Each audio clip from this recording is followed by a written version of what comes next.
You know, we've literally sat watching this tsunami approaching us. Go all the way back to the late 90s with the within our means report from the state planning agency that told us and predicted the year 2010 was the year it put in its report. And I think it was back in 1997 when the report was issued, or sometime in the 90s.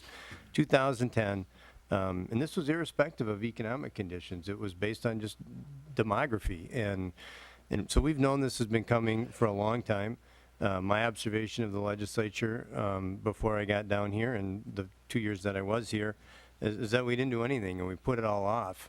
And so when you do a big project like this, big change initiative, you always try and do a change readiness assessment of the organization to see whether it can actually absorb what you're trying to do in that project.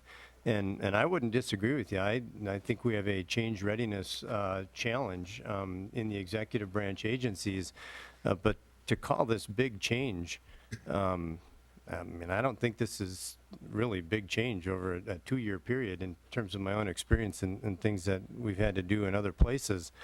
And, you know, it's probably maybe only 25% of what we need to do, frankly. But these are the initial steps that position us for really capitalizing. We're planting the seeds. And you know what, members, we should have planted those seeds in the executive branch, in these agencies, literally 6-8 years ago, and we didn't. We just kept plowing money into the status quo.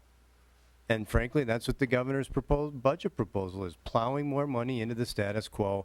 And then 2 years from now, we'll be plowing more money into the status quo, and we'll never make the changes. And I think this is the legislature that has to say, no more. We literally cannot sustain pouring money into the status quo. And so these are the structural changes that we need to implement. And if we just give an incremental nick here or there, if we somehow think, gee, we can do a 2% cut or a 3% cut and avoid all the pain, you know what? You don't really change what you're doing. All you do is what you're currently doing today, maybe a little bit faster, a little bit better, a little bit smoother, and you never fundamentally change what you're doing. So absent, I think, some big goals and some big expectations for true structural reform, we're not going to do the job for the people of Minnesota.